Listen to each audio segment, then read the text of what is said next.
Hello, welcome to basic accounting course lecture 2। আমরা lecture 1-এ শেখার চেষ্টা করেছিলাম basic elements of accounting, that means assets, liabilities and owners' equity, যেটাকে আমরা বলেছিলাম balance sheet item or real accounts. আমরা লেকচার 2-তে শেখার চেষ্টা করব income and expense, that means income statement item. So আমরা যেটা করব, আমরা সরাসরি একটা ইনকাম স্টেটমেন্টে চলে যাব।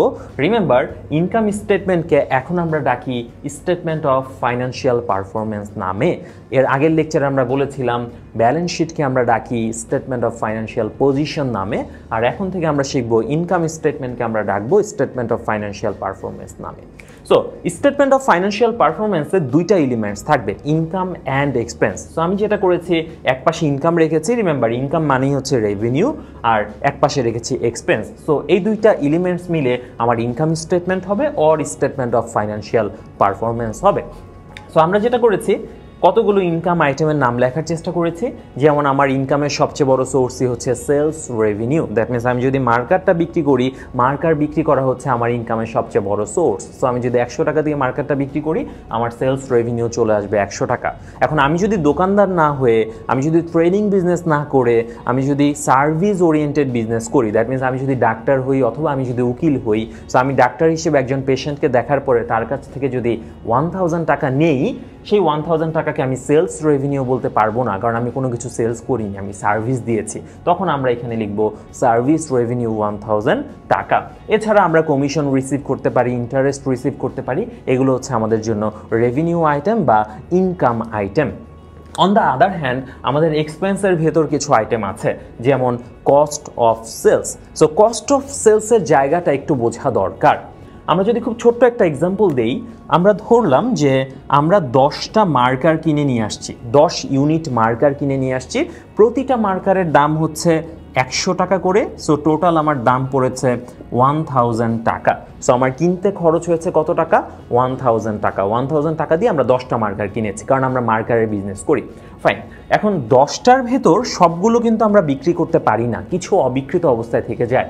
ধরে নিই যে 10টার ভেতর 7টা মার্কার আমরা বিক্রি করেছি এবং 3টা মার্কার আমরা বিক্রি করতে পারিনি। সো 7টা মার্কার আমরা বিক্রি করেছি, ধরলাম সে ফর এক্সাম্পল কত টাকা দিয়ে, ধরলাম যে 1500 টাকা দিয়ে আমরা 7টা মার্কার বিক্রি করেছি। এখন কোয়েশ্চেন হচ্ছে, যদি আমরা জিজ্ঞেস করি যে আমাদের বিক্রি করে কত টাকা রেভিনিউ এসছে, খেয়াল করেন, বিক্রি করে রেভিনিউ আসছে 1500 টাকা, 1500 টাকা। আমাদের টোটাল খরচ হয়েছে কত? 1000 টাকা টোটাল খরচ হয়েছে। সো 1000 টাকা যদি আমরা মাইনাস করি, তাহলে আমাদের প্রফিট কত আসে? 500 টাকা। আমরা বলছি এটা আমাদের ভুল ক্যালকুলেশন। কেন ভুল ক্যালকুলেশন? খেয়াল করে দেখেন, আমরা এখানে যে ইনকাম দেখিয়েছি 1500 টাকা, কয়টা মার্কার বিক্রি করে ইনকাম দেখিয়েছি? 7টা মার্কার বিক্রি করে ইনকাম দেখিয়েছি। বাট আমরা খরচ দেখাচ্ছি কয়টা মার্কারের? 10টা মার্কারের। 7টা মার্কারের ইনকামের সাথে 10টা মার্কারের খরচকে কম্পেয়ার করা উচিত না। 7টা মার্কারের ইনকামের সাথে 7টা মার্কারের খরচকে কম্পেয়ার করা যায়। সো 7টা মার্কারে আমার ইনকাম হয়েছে 1500 টাকা, 7টা মার্কার কিনতে আমার কত খরচ হয়েছে? 100 টাকা করে 700 টাকা খরচ হয়েছে। সো 700 টাকা খরচ হয়েছে। সো আমাদের প্রফিট এসছে 800 টাকা। আমরা বলছি আমাদের প্রফিট 800 টাকা, আমাদের প্রফিট 500 টাকা না।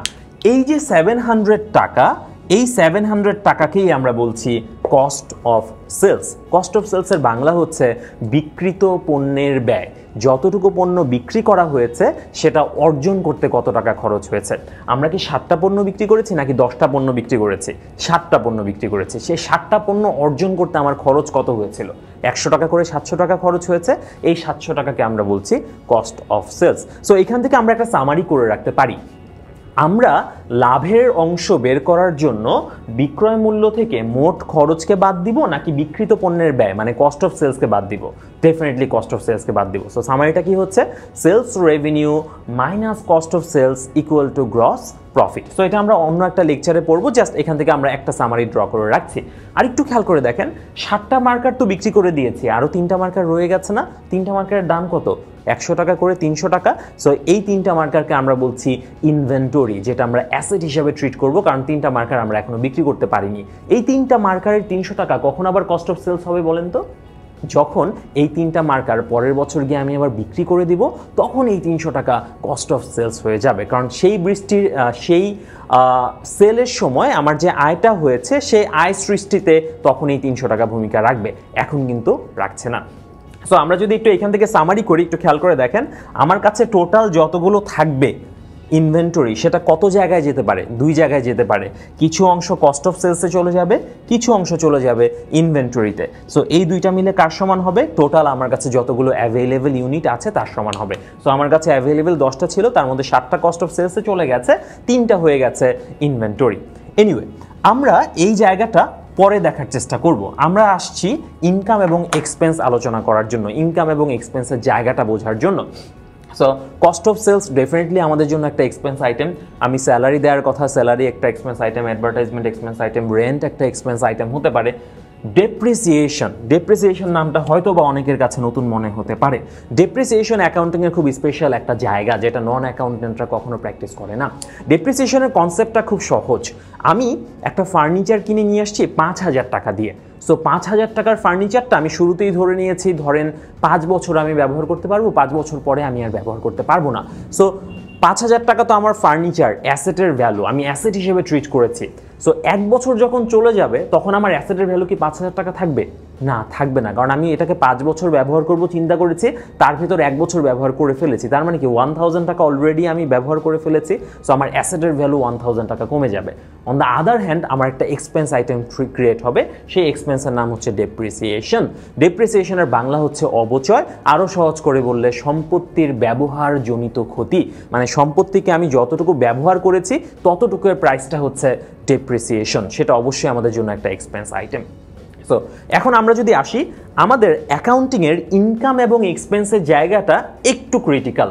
খেয়াল করে দেখেন, অ্যাসেট, লায়াবিলিটিস, ওনার্স ইকুইটি, এগুলোকে আমরা রিয়েল অ্যাকাউন্টস বলেছিলাম এবং বলেছিলাম যে এগুলো বোঝার জন্য অ্যাকাউন্টিংয়ের খুব নলেজ না থাকলেও চলে।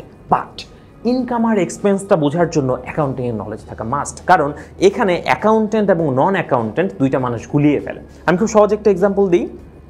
ধরেন যে আমি মার্কার বিক্রি করি, এটাই আমার বিজনেস, মার্কার বিক্রি করা। সো আমি 100 টাকা দিয়ে মার্কারটা বিক্রি করেছি এবং মার্কারটা আমি ধারে বিক্রি করেছি, মানে আমি কোনো টাকা নিইনি, পরে টাকা নিব। সো কাজটা যদি আমার নিচের দোকানদার করে, মানে মার্কারটা 100 টাকায় ধারে বিক্রি করে, আমরা যদি দোকানদারকে গিয়ে বলি যে ভাই আপনার তো 100 টাকা ইনকাম হলো, দোকানদার বিলিভ করবে? করবে না। কি বলবে? যে ভাই আমার কাছে তো টাকা আসে নাই, আমার ইনকাম হয় কিভাবে? বাট আমরা যারা অ্যাকাউন্টিং করি, আমরা বলি যে আপনার ইনকাম হয়েছে নাকি হয় নাই এটা জানার জন্য ক্যাশ টাকা আসছে নাকি আসে নাই সেটা কোশ্চেন করার দরকার নাই। যেই পয়েন্টে আপনি পণ্য বা সেবাটা সরবরাহ করে দিবেন, যেই পয়েন্টে রিস্ক এবং রিওয়ার্ডটা ট্রান্সফার করে দিবেন, সেই পয়েন্টে আপনার সেটা রেভিনিউ হয়ে গেছে। দ্যাট মিনস যেই পয়েন্টে দোকানদার মার্কেটটা তার কাছে দিয়ে দিয়েছে, সেই পয়েন্টেই আমরা সেলস রেভিনিউ নামে 100 টাকা রিকগনাইজ করে ফেলি। সো খেয়াল করে দেখেন, এইখানে অ্যাকাউন্টেন্ট এবং নন অ্যাকাউন্টেন্টের সাথে মেজর ডিফারেন্স হচ্ছে। আমি যদি বলি যে আমি 2010 সালে সেলস করেছি, 2011 সালে টাকা নিয়েছি, তাহলে সেলস রেভিনিউটা আমি কোন বছর দেখাবো, 2010 সালে নাকি 2011 সালে? আমরা যারা অ্যাকাউন্টিং করছি আমরা বলি আমরা 2010 সালে দেখাবো। যারা অ্যাকাউন্টিং বোঝে না তারা বলবে যে না, আমরা 2011 সালে দেখাবো, কারণ 2011 সালে আমরা টাকা পেয়েছি। বাট আমরা বলছি টাকা পাওয়ার সাথে রেভিনিউ রিকগনিশনের কোনো সম্পর্ক নাই। যেই মুহূর্তে পণ্য বা সেবাটা সরবরাহ করা হয়ে যাবে, সেই মুহূর্তেই আমাদের রেভিনিউ রিকগনাইজ হয়ে যাবে। আমরা যদি ডাক্তারের এক্সাম্পল দেই, সার্ভিস রেভিনিউর এক্সাম্পল দেই, ধরেন যে ডাক্তারের কাছে রোগী এসে রোগী দেখেছে, বাট রোগী টাকা দেয়নি, টাকা না দিয়ে চলে গেছে। 2010 সালে রোগী দেখেছে, 2011 সালে সে টাকা দিচ্ছে। সো এখন ডাক্তার সার্ভিস রেভিনিউ কি 2010 সালে ট্রিট করবে নাকি 2011 সালে ট্রিট করবে? আমরা বলছি যেই পয়েন্টে পণ্য বা সেবাটা সরবরাহ করা হয়েছে, সেই পয়েন্টে আমাদেরকে রেভিনিউটা রিকগনাইজ করতে হবে। সো ডাক্তার 2010 সালেই সার্ভিস রেভিনিউ রিকগনাইজ করবে, 2011 পর্যন্ত ওয়েট করবে না। সো দ্য সামারি ইজ, আমরা রেভিনিউ কখন রিকগনাইজ করি? যেই পয়েন্টে পণ্য বা সেবাটা সরবরাহ করা হবে অথবা যেই পয়েন্টে রিস্ক এবং রিওয়ার্ডটা ট্রান্সফার করা হবে, সেই পয়েন্টে আমাদেরকে রেভিনিউ রিকগনাইজ করতে হবে। আমি আরও ভালো এক্সাম্পল দিতে পারি। ধরেন আপনি কোথাও ইনভেস্টমেন্ট করেছেন, সেখান থেকে আপনার প্রতি মাসে ইন্টারেস্ট পাওয়ার কথা 2000 টাকা। দ্যাট মিনস আপনার ইন্টারেস্ট রেভিনিউ হচ্ছে 2000 টাকা প্রতি মাসে, বছরে হচ্ছে 24,000 টাকা। আপনি এ বছরে 1 টাকাও ইন্টারেস্ট রেভিনিউ পাননি। স্টিল আপনাকে 24,000 টাকা এখানে ইন্টারেস্ট রেভিনিউ দেখাতে হবে, কারণ যখনই জানুয়ারি মাস চলে গেছে আপনার ইন্টারেস্ট রেভিনিউ 2,000 টাকা আর্নড হয়ে গেছে, যখনই ফেব্রুয়ারি মাস চলে গেছে ইন্টারেস্ট রেভিনিউ 4,000 টাকা আর্ন হয়ে গেছে, যেহেতু 12 মাস চলে গেছে আপনাকে এখানে 24,000 টাকা ইন্টারেস্ট রেভিনিউ নামে দেখাতে হবে। সো যেই জায়গাটা বলতে যাচ্ছি, আমরা অ্যাকাউন্টেন্টরা রেভিনিউ বলতে মিন করি রেভিনিউ আর্নড, মানে যতটুকু রেভিনিউ আর্নড হয়েছে। এখন আর্নডের মানে কি? ওই যে যেই পয়েন্টে পণ্য বা সেবাটা দিয়ে দিলাম সেই পয়েন্টে আমার রেভিনিউ আর্ন হয়ে গেছে। জানুয়ারি মাসে ইন্টারেস্ট পাওয়ার কথা 2,000 টাকা, জানুয়ারি মাস চলে গেছে ইন্টারেস্ট আর্নড হয়ে গেছে 2,000 টাকা, 12 মাস চলে গেছে ইন্টারেস্ট আর্নড হয়ে গেছে 24,000 টাকা। সো দ্য সামারি ইজ, যখন আমরা একটা ইস্যুকে রেভিনিউ হিসেবে রিকগনাইজ করতে চাবো তার জন্য ক্যাশ টাকা আসছে কিনা সেটা আমার দেখার দরকার নাই, দেখতে হবে পণ্য বা সেবাটা সরবরাহ করা হয়েছে কিনা, অথবা যেই সময়ে পাওয়ার কথা সেই সময়টা অতিক্রান্ত হয়েছে কিনা, তখনই আমরা রেভিনিউটাকে রিকগনাইজ করে দিব। একইভাবে আমরা বলছি এক্সপেন্সটাকে তখনই রিকগনাইজ করতে হবে যখন এক্সপেন্সটা ইনকার্ড হবে। ইনকার্ডের মিনিংটা আর্নডের মতোই, রেভিনিউর ক্ষেত্রে নামটা আমরা লিখি আর্নড, এক্সপেন্সের ক্ষেত্রে নামটা আমরা লিখি ইনকার্ড। আমরা ধরে নিলাম যে আমাদের প্রতি মাসে এমপ্লয়িকে 1,000 টাকা করে স্যালারি দেওয়ার কথা, এখন জানুয়ারি মাস চলে গেছে স্যালারি আমি দেইনি, স্টিল আমাকে দেখাতে হবে স্যালারি এক্সপেন্স 1,000 টাকা, কারণ সময়টা চলে গেছে, আমার এক্সপেন্সটা ইনকার্ড হয়ে গেছে। আমি যদি বলি আমি 2010 সালে মার্কারটা কিনেছি, ধারে মার্কারটা কিনেছি, 2011 সালে টাকাটা আমি পে অফ করেছি। সো আমি যে কিনেছি পারচেজ নামে আমার একটা এক্সপেন্স ক্রিয়েট হয়েছে। এখন কোয়েশ্চেন হচ্ছে পারচেজ নামে এক্সপেন্সটা আমি কি 2010 সালে দেখাবো নাকি 2011 সালে যখন টাকা দিয়েছি তখন দেখাবো? আমরা বলছি যেই মুহূর্তে পণ্য বা সেবাটা আমরা রিসিভ করেছি সেই মুহূর্তেই আমার এক্সপেন্সটা ইনকার্ড হয়ে গেছে, সো সেই মুহূর্তে আমাকে এক্সপেন্সটাকে রিকগনাইজ করতে হবে। সো দ্য সামারি ইজ, আমরা রেভিনিউকে তখনই রিকগনাইজ করব যখন রেভিনিউটা আর্নড হবে। রেভিনিউ আর্ন হওয়ার সাথে ক্যাশ রিসিপ্টের কোনো সম্পর্ক নেই। এক্সপেন্সটাকে তখনই রিকগনাইজ করব যখন এক্সপেন্সটা ইনকার্ড হবে। এক্সপেন্স ইনকার্ড হওয়ার সাথে ক্যাশ পেমেন্টের কোনো সম্পর্ক নেই। সো এই যে জায়গাটা আছে না, এই জায়গাটা অ্যাকাউন্টিংয়ে একটা জায়গা আলোচনা করে যেটাকে আমরা বলি accrual basis of accounting. So accrual basis of accounting আমাকে বলে রেভিনিউ তখনই রিকগনাইজ করতে হবে যখন সেটা আর্ন হবে, এক্সপেন্স তখনই রিকগনাইজ করতে হবে যখন সেটা ইনকার্ড হবে। রেভিনিউ আর্ন হওয়ার সাথে ক্যাশ রিসিপ্টের কোনো রিলেশন নাই, এক্সপেন্স ইনকার্ড হওয়ার সাথে ক্যাশ পেমেন্টের কোনো সম্পর্ক নাই। সো আমরা কি করি, ধরেন যে এখানে আমার টোটাল ইনকাম হয়েছে 2,000 টাকা, এখানে আমাদের টোটাল এক্সপেন্স হয়েছে ধরে নেন কত টাকা, 1,700 টাকা। সো আমাদের নেট প্রফিট আসবে 300 টাকা। সো খেয়াল করে দেখেন আমাদের অর্গানাইজেশনে যে নেট প্রফিটটা বের করি সেটাকে আমরা ক্যাশ রিসিপ্ট থেকে ক্যাশ পেমেন্টটা মাইনাস করে করি, নাকি আমরা রেভিনিউ আর্নড থেকে রেভিনিউ ইনকার্ডটা মাইনাস করে করি? রিমেম্বার, আমরা নেট ইনকাম বের করি revenue earned minus revenue incurred equal to net income. That means cash রিসিপ্টের সাথে এবং ক্যাশ পেমেন্টের সাথে নেট প্রফিটের কোনো সম্পর্ক নেই। সো এটা খুব ইম্পর্ট্যান্ট একটা জব ইন্টারভিউর কোয়েশ্চেন। যদি আপনাকে জিজ্ঞেস করে যে আচ্ছা বলেন তো কেন নেট প্রফিট এবং ক্যাশ ইন হ্যান্ড কখনো সমান হয় না, লিটারালি এটা কখনো সমান হয় না। একটু চিন্তা করে দেখেন, আপনি মার্কেটটা 100 টাকা দিয়ে বিক্রি করেছেন, ধারে বিক্রি করেছেন। সো আমরা অ্যাকাউন্টেন্ট হিসেবে আমরা কি করব, 100 টাকাকে রেভিনিউ হিসেবে ট্রিট করে দিব। মার্কেটটা আপনি ধারে কিনে নিয়ে আসছিলেন 70 টাকা দিয়ে, আপনি কোনো টাকা দেননি, বাট অ্যাকাউন্টেন্ট হিসেবে আমরা কি করব, যে আমাদের এক্সপেন্সটা ইনকার্ড হয়ে গেছে, সো আমি এখানে খরচ পাশে 70 টাকা দিয়ে দিব। সো আমি ইনকাম পাশে 100 টাকা দিয়েছি যার থেকে আমি 1 টাকাও পাইনি, এক্সপেন্স পাশে 70 টাকা দিয়েছি যার থেকে আমি 1 টাকাও পাইনি। সো 100 মাইনাস 70, তাহলে আমাদের নেট ইনকাম কত বা নেট প্রফিট কত, 30 টাকা। বাট 30 টাকার ভিতরে 1 টাকাও কি আমার পকেটে আছে? 1 টাকাও আমার পকেটে নেই, কারণ এখানে যত টাকা ইনকাম করেছি 100 টাকা, একটাও ক্যাশে পাইনি, যতটুকু খরচ করেছি একটাও ক্যাশে দেইনি। সো নেট প্রফিট যে 30 টাকা দেখাচ্ছে তার 1 টাকাও কিন্তু আমার পকেটে নেই। সো রিমেম্বার, অ্যাকাউন্টিংয়ে নেট প্রফিট আর ক্যাশ ইন হ্যান্ড কখনোই সমান হয় না।